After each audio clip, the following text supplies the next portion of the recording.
Hey guys, Shannon here with Higginson Homes.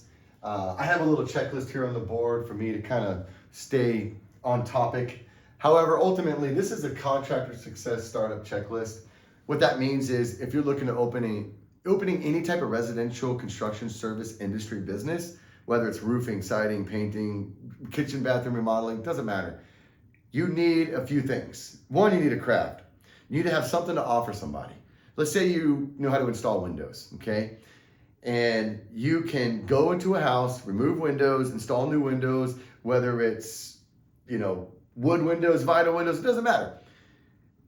You're able to provide a service for somebody and they want to pay you for it. Well, how can they pay you if they can't see you? They need to know you. They need to know that you have some sort of marketable business. So let's talk about the marketing, for instance. Websites, social media, those seem to be the big drivers for traffic when it comes to getting your information out to people so that they can purchase your product.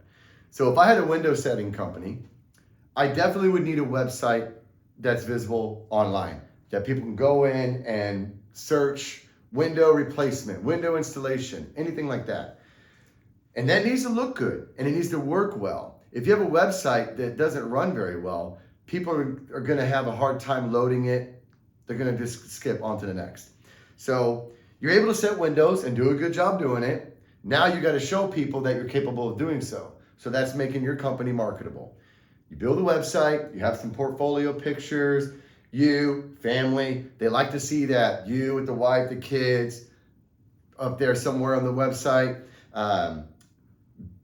Testimonies. Hey, the Clarksons, the Jones, the Adams, they all had a great experience having me install new windows for them. So you have the craft, now you made it marketable. How do you actually market it? Well, ideally you want to pay somebody who is good at that, because that's a hat you don't want to wear. If you can install windows, you don't want to be spending time trying to build a website and do your own SEO. No, you ain't got time for that. You got a family to feed and hang out with. So hire somebody who is, they're well-versed in marketing online. Social media is a little different. We'll get to that. That's personal brand building and just throwing out videos on your Instagram or whatever. Very important to have a website. We can talk about social media later. But for the website, it's got to run good and you need somebody to push it for you so that it drives traffic to your page.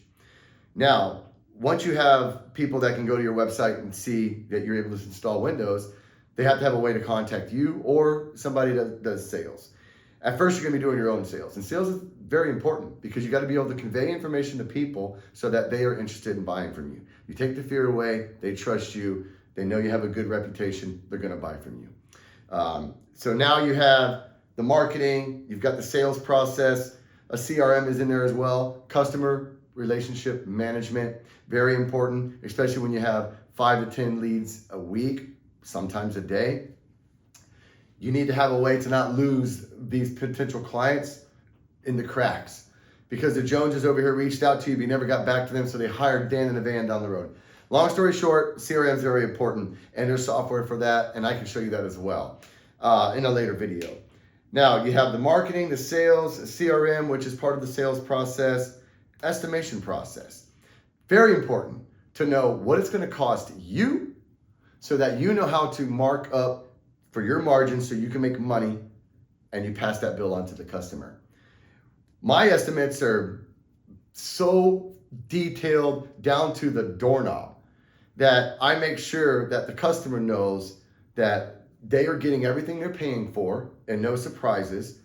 And I'm not doing work that I didn't charge for because that stuff adds up. Doorknobs, touch up, clean up. This style of trim versus this style of trim. So don't be afraid to be very thorough with your estimation process, especially until you get to the point where you can automate it, not necessarily automate it, but systemize it in a way where you have a template and there's a checklist and you can't forget this part of the job. Because if you're 10% off on a $100,000 job, that's 10 grand. Comes out of your pocket. Now, you have the craft, you have the marketing, you have the sales process, you have the estimation process. Who does the installs? Are you wearing that many hats? At that point, if you have an established window company, you need somebody doing installs. You need employees or subcontractors. Tomato, depends on where you're at, what area in the US, and what you're comfortable with. Having a couple solid in-house employees that can extract window, install windows, that per job, 2 guys, that makes sense to me. And they're going to be paid an hourly rate, maybe, or commission. Who knows? It's up to you. I would suggest finding people who obviously have experience, enough to be able to do the work, but also open-minded enough for you to be able to basically not necessarily change what they do, but add to it. If you can add to it and make them better, that's success for them, success for you. And then paying them comes down to the industry standard in your area. You know, I have an amount I pay my employees, and it's based off the industry standard. I actually pay them a little better than my competitors, but that's because they're very good at what they do. They're very efficient. The reputation speaks for itself. And if you're able to allocate that into your margins, then why not, right? So anyways, when it comes to starting a construction company, you got to be able to fund your startup, save up some money, maybe go to the bank, look into getting loans. If your bank won't loan you the money, well, say, hey, you know what? I'm going to find a bank that will. Start looking around and see what your options are. Knowing how to come up with the funds that you need, what kind of tools you need, how much it's going to take for marketing to get started, how much you're going to pay yourself for the first few months while you're getting it going. Like all of that's a factor. And then add a 10% on top of it for just fluff. You got to get licensed, bonded, and insured. License, a business license, you need a master business license, and then specific cities you're going to be working in. However, if you have a good bookkeeper, which can be sublet, third-party company, they help you with all that as well. So licensed, bonded, and insured for your business. Create a legal LLC. You want to be an LLC, especially when you're doing a service on someone's home, because if something happened and someone got hurt, you cannot get sued personally, only your business can. That means they can't bankrupt you personally, but they can come after the business. And I don't like talking about this, but it needs to be talked about because these are things that happen to people. They come after your business, they sue your business, and then you're insured. So the insurance will pay for whatever settlement required to do so. And that way you don't lose yourself as your bank account or your home. If you're a sole proprietor, you can get sued. I don't recommend being a sole proprietor in the construction service industry. Establish a bank account and an EIN. That's basically a business checking account that has to be connected to the government. And the EIN number is basically the IRS issuing you a social security number for your business account so that they can see that you're bringing money in, money's going out, and they get their cut. Get insured. I recommend a $2 million insurance. Even if you're only working on homes that are $500,000 to $1 million, if you did something and the whole place burnt down, how much is it going to cost to rebuild it? Well, it's $1 million home, but doesn't mean it's only going to be $1 million to rebuild it. It could be $2 million. So you want to have $2 million in insurance if you're working on $1 million home. Develop letterhead, business cards, contracts. You need to have an agreement. You want to make it as clear as possible that what you're doing, how much you're doing it for, and what they're paying you. When you say how much you do, when I say how much you're doing it for, I mean, it's going to be, let's say it's $10,000 to install these windows, and then plus tax, this is the dollar amount. Any additional work outside specified scope, you got the crystal clear estimate to reflect that. That way, if they say, oh, what about this? You say, no, that wasn't in the agreement, so they can't hold you to it. Because a lot of guys will give a vague estimate, and then they end up doing other stuff for free, and that will take all your profit. Build your advisor team. An advisor team could be a superintendent, project manager, your bookkeeper, they're an advisor. You definitely want to have a CPA, someone who does the accounting, especially for quarterly and end of year. A CPA is a licensed, basically a tax attorney, somebody who went to school for several years to count a bunch of numbers, and they know the ins and outs and the legalities of the money part of the business. That's a must. Choose an accounting program, kind of covered that just now. Tools and equipment, that is also part of knowing how much it's going to be for your startup. You need ladders, pump jacks, any type of hand tools and power tools for the job. Website and advertising, personal brand. So we talked a little bit about website and advertisement in the beginning because it's kind of the start of how someone sees you. The very first thing they see is your website or advertising. Personal brand. A personal brand is you as a person, as an individual. You're a brand. When someone sees Shannon, Professor Shannon, they know, oh, it's the jiu-jitsu guy who does construction and he coaches people in construction and in jiu-jitsu. My personal brand. And you show everything. You don't have to be so niche to one thing.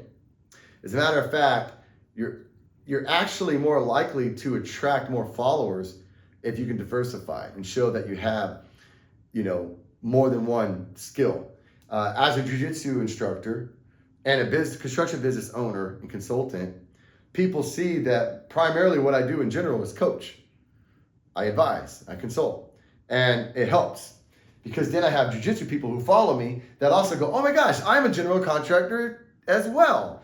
And then we have a potential possibility to do business together or do some coaching.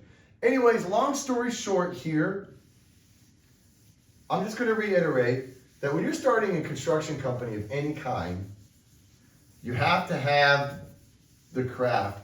You have to have something to offer somebody. And you want to master that if possible. A team is important to have. If you're having subcontractors that you work with, they're a representation of your company. So you want to make sure you vet them and that they have the quality that your customers desire. You have to have a way to be visible to clients. And I can't stress enough the website. It needs to be very, very functional. And there's also some things on your website that if you have a good web developer and advertising company working for your business, they know that you even have to have things that attach to your website for people who are visually impaired or hearing impaired, and that's law.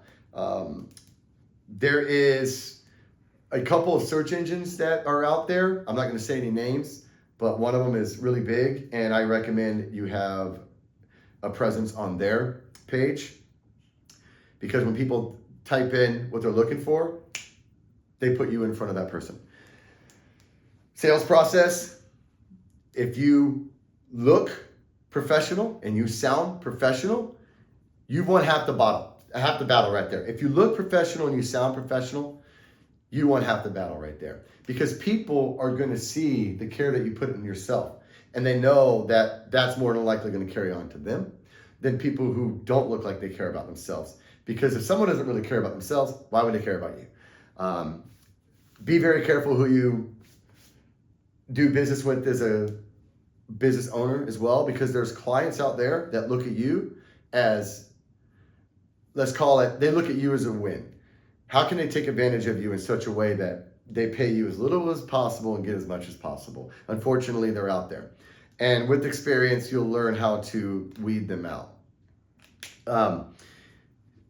If you have, let's call it $500,000 worth of gross revenue yearly coming in, you should be able to keep at least 20% of that. And that's actually a pretty low number. As a matter of fact, if you're only doing 20% on $500,000, I would recommend looking at your pricing. Maybe you're not charging enough. And that goes to say, I said it the other day, if you're batting 1,000, you're not charging enough.